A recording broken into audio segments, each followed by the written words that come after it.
안녕하세요. 여러분의 아름다운 선을 만들기 위해 노력하고 있는 닥터 고은선 원장 이동입니다. 원장님, 요즘 피부가 다들 건조하시잖아요. 그렇죠. 피부가 많이 당긴다 이런 얘기 되게 많이 하시죠. 그럼 그렇게 건조했을 때 네. 생기는 부작용이 있을까요?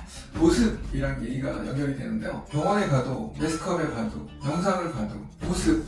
도대체 보습을 왜 해야 될까요? 불이 났는데 불을 끄려면 어떻게 해야죠? 물이 필요하잖아요. 그러면 염증이 있을 때 수분이 없고 계속 건조하면 어떻게 될까요? 피부도 갈라지고 각질도 막 일어나고 염증 치료가 계속 일어나는 거죠. 색소 침착이 오는 거죠. 거기서 조금 더 나가면 우리 몸에 콜라겐, 탄력섬유를 깨트리는 효소가 활동성이 훨씬 늘어나요. 어떻게 될까요? 주름증을 거예요. 그래서 염증을 줄일 수 있는 효과가 있기 때문에 보습이 너무나 중요합니다.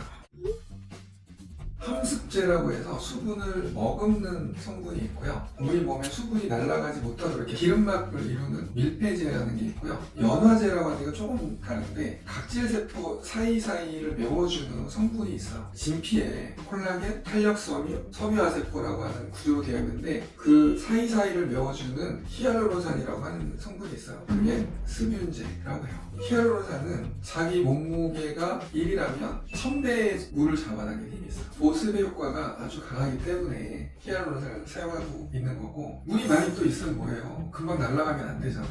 날아가지 못하게 표면을 막을 씌워주는 거죠. 밀폐제라고 합니다. 물을 많이 마시고. 이 세 개가 보습에 가장 중요한 것 같아요. 뭐가 있죠? 그러면 얘기한 것처럼 물 성분에서 기름 성분으로 바르는 게 흡수도 잘 되고 유지도 오래 되겠죠. 거꾸로 바르면 어떻게 될까요? 흡수가 안 되겠죠. 효과가 없어요. 그래서 항상 함습제 먼저 바르시고 밀폐제를 바르시는 게 가성비, 효능비가 훨씬 더 좋게 되겠죠.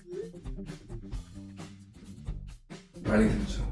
2배? 2배도 더 될 것 같은데. 오랜 기간 쌓이면 훨씬 더 차이가 많이 나죠. 몸에 얼굴은 바르고 목은 안 발랐어. 근데 목 피부랑 얼굴 피부랑 차이가 되게 많으니까 사진도 있고요. 본인의 피부 타입에 맞춰서 보습제 선택하는 게 되게 중요해요. 피부가 예민하신 분이 있잖아요. 여드름성 피부라거나 얼굴이 붉다거나 그러신 분들 같은 경우는 기름 성분이 많은 보습제는 좋지 않아요. 크림 타입이거나 꾸덕하다거나 오일리한 제품은 오히려 더 피부를 자극할 수도 있고 여드름이 더 날 수도 있기 때문에 그 성분이 적을수록 피부 자극이 덜하거든요. 여러 가지를 너무 많이 넣어서 하는 것보다는 그 성분을 적게 되어 있는 보습제를 사용하시는 것이 훨씬 더 피부 자극도 덜하고 보습의 원래 목적을 달성하는데 좋습니다. 히알루론산의 500달톤 시크릿이라고 하는 논문이 있어요. 그 화장품 성분에서 분자 크기가 중요한데 500달톤 이상의 분자 크기는 피부를 통과하기가 어려워요. 그래서 조금 분자량이 작은, 그러면 진피까지 가진 않지만 그 표피층 밑에까지 도달할 수 있거든요. 그래서 고분자량도 표면 위에 있으면서 또 물을 많이 잡아줄 수 있거든요. 500달톤이라고 하는 그게 밑에 쪽까지 갈 거냐, 피부 표면에서 건조감을 해결해 줄 거냐 고민하시고 선택하시면 좋은 팁이 될 것 같습니다. 말씀드렸던 유명한 세콜진입니다. 세라마이드, 콜레스테롤, 지방산. 이 세 가지 성분이 피부 장벽의 회복이나 피부 장벽을 기능을 잘할 수 있도록 도와주는 성분입니다. 피부 장벽을 훨씬 빨리 회복하게 도와주거든요. 그래서 이 성분으로 되어 있는 병원에서 처방하는 MD 크림이 세 가지 성분이 함유되어 있습니다. 크림이 월등하게 좋다 이런 건 아니지만 피부 자극이 없다라는 것이 검증된 성분으로 실비보험 혜택을 또 볼 수 있게 되어 있기 때문에 세콜지 성분의 제품을 사용하시면 피부 장벽 회복에 큰 도움이 됩니다. 좋은 질문. 진짜 갈수록 늘어나는 것 같아요. 보습은 욕실부터 시작한다. 욕실에서 샤워를 하거나 세수를 하고 수건으로 그냥 물기를 가볍게 톡톡 하고 나서 바로 그 보습제를 바르면 훨씬, 이 보습제라는 건 수분을 주는 건 아니거든요. 그러니까 수분이 있는 걸 잘 가두는 역할을 하는 거죠. 그래서 샤워하고 3분 안에, 세수하고 30초 안에 바르세요 하는 게 수분이 있을 때 바르는 걸 강조하는 거예요. 여름이 되시면 미스트 뿌리시잖아요. 미스트를 좀 권하진 않아요. 왜냐면 수분이 날아가면서 내 피부에 있는 수분도 같이 잡아간다고 그러거든요. 미스트를 꼭 사용하신다면 미스트를 사용하시고 기름 성분의 어떤 밀폐제를, 세콜지 성분의 보습제를 바르시면 수분감이 훨씬 더 유지가 오래됩니다.